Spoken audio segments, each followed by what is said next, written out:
Hello everyone, welcome to Sacred Civil and Sacred Gurukul. आज हम BPSC के टॉपर के साथ संजीव सिंह के साथ हैं। He got rank 73 in BPSC AE 02 2070। तो आपका स्वागत है संजीव सिंह। कैसे हैं आप? Thank you sir. बहुत बढ़िया सर, थैंक यू। बहुत बढ़िया, बहुत अच्छे। तो एक बात आपसे जाननी हाँ है कि how do sir. You feel जिस दिन आपका रिजल्ट आया शाम को 6:30 बजे। तो आप एक्सपेक्टेड था कि यू आर गेटिंग रैंक 73 और डबल डिजिट? सर उस दिन तो मतलब एक्साइटमेंट इतना ज़्यादा था, इतना ज़्यादा हैप्पीनेस था कि मतलब एक्चुअली मैं गया था मार्केटिंग के लिए, कुछ क्लोथ्स खरीदने के लिए जी जी। अपने एक रिलेटिव के लिए। लेकिन उसको मैंने फ्री में बोला कि तू और ले ले भाई, ये गिफ्ट में ले ले तू। जब रिजल्ट मैंने देखा तो इतना खुशी हुआ। हम्म। चलिए। और उसके बाद पहला मैंने माताजी को फ़ोन किया। हम्म। माताजी को फ़ोन उनको भी सरप्राइज़ किया कि ऐसा है, रिज़ल्ट आया है। तो सब कुछ घर पे सब सारे बहुत खुश हो गए। बहुत ही बढ़िया। तो आपका क्या रहा था, क्वालिफिकेशंस क्या रहा था, आपका बैकग्राउंड मतलब बीटेक वगैरह या फिर मास्टर्स, या अभी आप क्या कर रहे हैं फिलहाल? मैंने बीटेक अपना बीआईटी मेसर रांची से किया है। हम्म 2015 पास आउट हूँ। और उसके बाद मैंने दिल्ली में इंजीनियरिंग सर्विसेज का प्रिपरेशन करने गया था वहाँ पे। तो हम्म वहाँ पे करते करते इसका भी बीपीएससी का भी फॉर्म आया, और साथ साथ मैंने एसएससी 2016 का भी फॉर्म भरा था। हम्म। तो बीपीएससी 17 में भरा था, तो 16 वाले मेरा एसएससी जेई में हो गया। उस टाइम में सिलेक्टेड हो गया। ओके मुझे ओके। एमईएस मिला। अभी करंटली मैं एमईएस महू में काम कर रहा हूँ एज ए जेई। और साथ में मैं बीपीएससी असिस्टेंट इंजीनियर जो बिहार का अपना था, उसका मैं बहुत ज़्यादा मतलब सिंसियरली नहीं, लेकिन कर रहा था, लगा हुआ था कि मुझे ये कम से कम क्रैक करना है। क्योंकि जॉब हम्म। लग जाने के बाद ये होता है, थोड़ा सा प्रेशर बढ़ जाता है काम का भी। उसको हाँ। भी थोड़ा टाइम निकालना पड़ता है अपनी प्रिपरेशन के लिए। तो तो ये थोड़ा मेरे लिए लेबरियस था। थोड़ा सा हाँ डिफिकल्ट रहा होगा कि जॉब के साथ प्रिपेयर करना। तो फिर तो हाँ आपको सर। ज्यादा टाइम, मतलब जॉब भी देखना है और इधर लेक्चर्स भी देखने हैं, कैसे पढ़ना है, क्या करना है। प्रीलिम्स तो आई थिंक सो ज्यादा डिफिकल्ट नहीं रहेगा, मेंस के टाइम पे मोस्ट प्रोबेबली चीजें थोड़ा सा डिफिकल्ट हुई होगी। सर एक्चुअली मैं जब इंजीनियरिंग सर्विसेज के जब मैं प्रिपरेशन कर रहा था दिल्ली में, तो उस टाइम जो मैंने कोचिंग लिया था उससे मुझे बहुत बेनिफिट मिला। उस टाइम हम्म हम लोग जो प्रैक्टिस किए, जो भी क्वेश्चन सॉल्व किए, प्रीवियस ईयर क्वेश्चन सॉल्व किए, एसएससी हम्म मैंने क्रैक किया तो उसका भी क्वेश्चंस मेरे दिमाग में थे। तो ये हम्म सारे क्वेश्चंस जो मैंने सॉल्व किया था, तो ये मेरे लिए बहुत एक कॉन्फिडेंस देता था कि हाँ, मैं एक बार रिवाइज करूंगा तो मुझे बहुत सारी चीज ग्रास्प में आ जाए। तो मैं जो मतलब सर्विस के टाइम में बहुत कम पढ़ा, बट पहले जब प्रिपरेशन के टाइम में बहुत ज़्यादा मैंने मेहनत किया था। तो ओके। वो मुझे बहुत मतलब बेनिफिट किया बाद के दैट्स अ स्टेज ग्रेट। में मुझे। सही है, सही। तो क्या रहा था आपका हाँ स्ट्रैटेजी फॉर द मेंस, कह सकते हो कि कमिंग एग्जामिनेशंस या फिर प्रीलिम्स के लिए किस तरीके से आपने मेन फोकस क्या किया था? सर, प्रीलिम्स के लिए तो बहुत ज़्यादा प्रिपरेशन करने का ज़रूरत मुझे नहीं पड़ा था, क्योंकि उस टाइम मैं प्रिपरेशन स्टेज में था। तो सारी हम्म। चीज़ें रिकॉल करने में टाइम नहीं लगता था। उस टाइम जॉब भी मैं जस्ट स्टार्ट ही किया था। बट एक बार जब मैं जॉब स्टार्ट कर दिया तो काम बढ़ गया, तो थोड़ा सा हाँ। प्रैक्टिस करने के लिए टाइम मुझे कम मिलता था। तो मैं ज़्यादा तो प्रैक्टिस नहीं कर पाया, बट जो जैसे इंजीनियरिंग सर्विसेज का जो प्रीवियस ईयर के क्वेश्चंस थे, हम्म। उसको मैं बहुत अच्छे से सॉल्व किया। उस पे मैं कोशिश करता था कि आंसर तक पहुंचूं। कुछ जो रिलेटेड वैरायटी जो क्वेश्चंस रहते हैं, उसको मैंने खास करके सॉल्व करने की कोशिश की। और मेरा एक स्ट्रेटजी ये था कि सर, मैं एग्जाम में भी वही क्वेश्चन पहले अटेम्प्ट करता था जो मुझे लगता था कि इसमें मैं कर सकता हूँ। बट मैं वैसा ही क्वेश्चन मतलब पिक करता था कि मैं ये कर लूंगा, मुझे इसमें मार्क्स सिक्योर हो सकते हैं। तो उसी टाइप के क्वेश्चंस मैं पहले पिक किया, और जो जो लेंदी क्वेश्चंस थे या जो टफ थे, उनको मैंने लास्ट में अटेम्प्ट किया। तो ये मेरे लिए बहुत बेनिफिशियल था। हाँ, ये परफेक्ट स्ट्रैटेजी होता है कि इजी क्वेश्चन जो आता है पहले कर लो, बाद का बाद में देखने का टाइम बचेगा कि नहीं, क्योंकि टाइम का हाँ सर। सबसे बड़ा फैक्टर होता है एग्जामिनेशन में। हाँ सर। हाँ सर। Good good. तो चलो ये सारी चीजें तो मतलब आपके अकॉर्डिंग रहा। एंड नेक्स्ट ये आता है कि इंटरव्यू जब प्रिपेयर कर रहे थे तो फिर इंटरव्यू के लिए काफी बीच में गैप मिला, 2 साल का गैप हुआ, अगर आपने देखा होगा कि रिजल्ट आने के हाँ बाद मतलब मेंस के एग्जामिनेशन के बाद रिजल्ट आया तो 2 साल का गैप, तो इन बिटवीन आपके पढ़ाई से मतलब थोड़ा सा तो कम जाता, जब जॉब में इंसान चला जाता तो किताबें थोड़ा दूर हो जाती हैं। तो फिर इंटरव्यू के टाइम पे, क्योंकि इंटरव्यू में आपके भी अच्छे मार्क्स हैं, तो क्या रहा था इंटरव्यू के लिए? इंटरव्यू सर, एक तो मैंने इंजीनियरिंग जब से, जो भी हम चाहे हमारे कम्युनिटी, अपने इंजीनियरिंग कम्युनिटी के जितने भी स्टूडेंट्स हैं, वो आप हम्म। टाइम आप 2 साल की दे दो, 4 साल की दे दो, वो पढ़ते लास्ट आवर में ही है। जैसे इंटरव्यू का जब डेट आया उसके 10 दिन, 2 हफ्ता, 15 दिन, ऐसे ही बस 15 दिन 10 दिन ही पढ़ाई होता है। मतलब मैं अपने बारे में बता रहा हूँ, अपने साथ साथ मेरे दोस्त भी हैं, चाहे जितने भी हमको, मुझे तो लगता है जितने इंजीनियरिंग कम्युनिटी के स्टूडेंट्स हैं, सारे एग्री यही एग्री करते हैं। Agree agree. एग्जाम के कुछ दिन पहले उनके ऊपर प्रेशर आता है कि आपको करना है, तो बस प्रेशर में हो जाता है वो अपने आप सारी चीजें। तो कुछ खास 2 साल टाइम मिलने के बाद भी कुछ खास स्ट्रेटजी था नहीं, लास्ट में 10-15 दिन जो पढ़ाई हुआ सर, वही हुआ। हाँ, कुछ जैसे कि मैंने कुछ सर लोग के साथ जो वीडियो शूट किए थे, चीफ इंजीनियर हो गए, पीएचडी वाले हो गए, देखा था हाँ आपने, तो उनका भी हाँ सर। बेनिफिट मिला काफी, क्योंकि एक इम्पैक्ट होता है, हाँ क्योंकि बिल्कुल एक्सपीरियंस। सर। बिल्कुल सर, मैं पहले क्या हुआ था कि मैं पहले तो मैं सोचा कि अपना जो भी नोट्स बनाया है उसको रिवाइज करूं।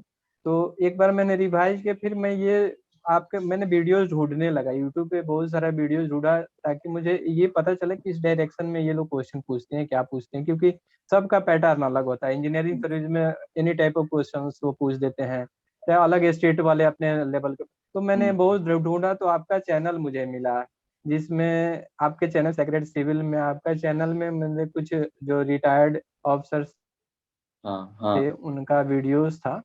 तो मैंने उनको उनको मतलब फॉलो किया, तो वो बहुत सारे गाइडलाइंस दिए, बहुत अच्छे गाइड्स किए हमको। तो एक नॉलेज तो हम लोग अपने किताब से पढ़ लेते हैं, लेकिन जो डायरेक्शन वो दिए, इस डायरेक्शन में पढ़ो, वो बहुत फायदेमंद रहा है कि फोकस कहाँ करना है। जैसे कि उन्होंने बता, कोई आप फील्ड में काम कर रहे हो तो उस फील्ड से ज्यादा वो पूछा जाएगा, तो ये बात सही हुआ। जब मैं वहाँ इंटरव्यू के लिए जब गया, तो एक एक सर थे, वो शायद एनआईटी पटना के थे। तो उन्होंने मेरे से पूछा आप कहाँ काम करो, और काम से रिलेटेड बहुत सारे क्वेश्चन पूछे। तो यही था कि जो भी मैं काम कर रहा था अच्छा से कर रहा था, तो मुझे अच्छा अच्छा। Good good good. तो मतलब काफी बेनिफिट हुआ था उसका। सही है फिर। हेलो। हाँ हेलो। हाँ, बोल रहा हूँ काफी बेनिफिट हुआ था उसका, ठीक है। हाँ हाँ सर, हाँ। चलिए चलिए, और आपका पर्सनल एक्सपीरियंस क्या रहेगा कि अगर आप अभी ज्वाइन करेंगे तो फिर किस तरीके से काम करना, कुछ आइडिया है कि मतलब डेवलपमेंट ऑफ बिहार के रिस्पेक्ट में? हाँ सर, ये तो है, ये तो मेरे लिए बहुत इंपॉर्टेंट क्वेश्चन है ये, बहुत मतलब क्या है सर, मैं बाहर में जब मतलब पढ़ते टाइम से ही मैं बाहर में रहा हूँ, दूसरे स्टेट हम्म में रहा हूँ, झारखंड से बीटेक किया। फिर हम्म मैं इंदौर में, यहाँ मध्य प्रदेश में जॉब करता हूँ। तो मैंने यहाँ के लोगों का मेंटेलिटी देखा है कि बिहार को बहुत मतलब लो लेवल के स्टेट, बहुत लो डेवलप्ड स्टेट समझते हैं। हालांकि हमारे बिहार के लोग जितने अच्छे हैं, उनका जो मतलब व्यवहार है इतना अच्छा है, हाँ। फिर भी वहाँ के अंडर डेवलपमेंट के चलते बाहर के लोग उसको उतना वेटेज नहीं देते हैं जितना देना चाहिए। और मैंने ये भी देखा है सर कि अपने तरफ जो इंफ्रास्ट्रक्चर डेवलपमेंट का जो पेस है, अदर स्टेट्स के कंपैरिजन में बहुत स्लो है।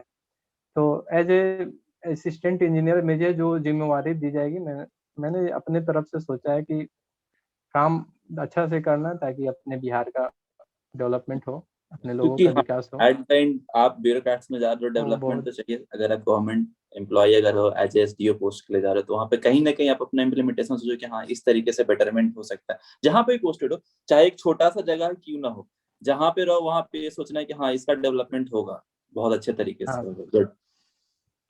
चलो संजीव, और क्या आप कुछ एक्स्ट्रा बता सकते हो? जैसे कि प्रिपरेशन के लिए भी कमिंग एग्जामिनेशन से काफी 19 और 20 के वैकेंसी हैं जो पेंडिंग है, अभी एग्जामिनेशन होने वाले, तो कमिंग कुछ टिप्स हैं आपकी तरफ से special?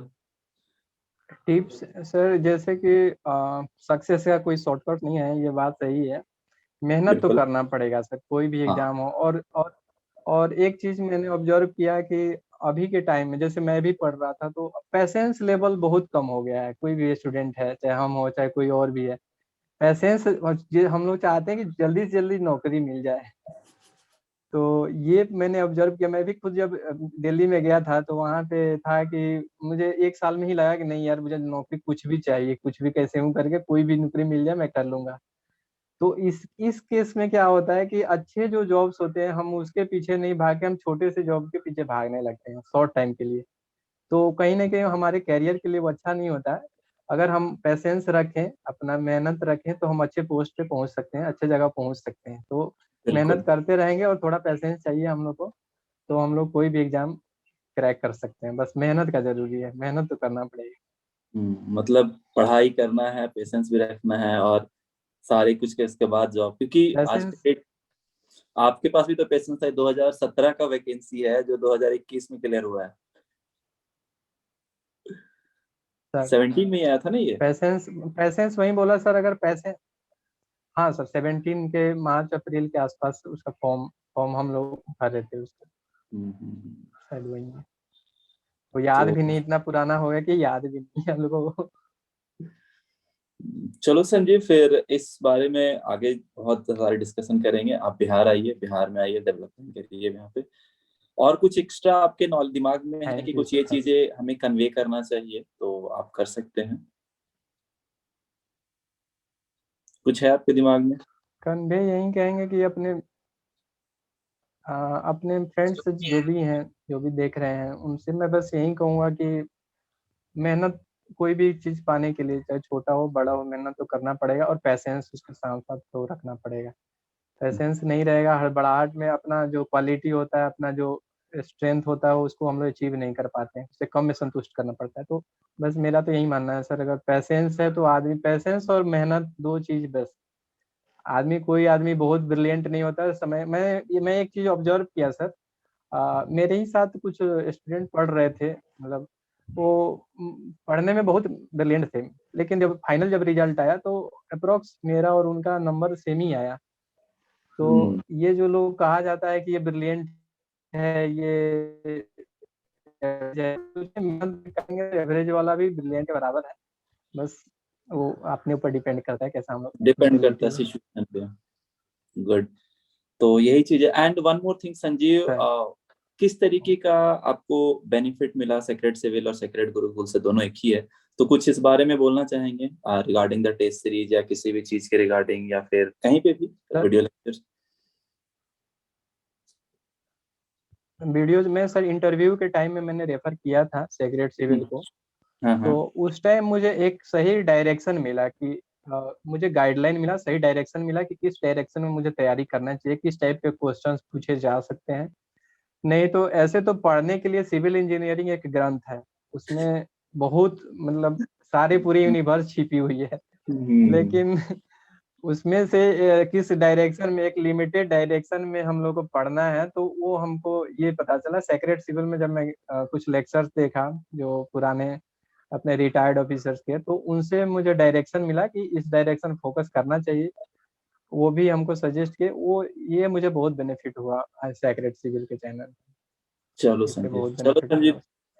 Thank you so much for coming on our channel. So thank you very much. And जिन लोगों को कोर्सेज के रिगार्डिंग या किसी भी चीज के रिगार्डिंग जो भी है, वो बाकी लिंक डिस्क्रिप्शन बॉक्स में दिए हुए हैं। And don't forget to like share and subscribe our channel. Thank you Sanjeev. Thank you everyone.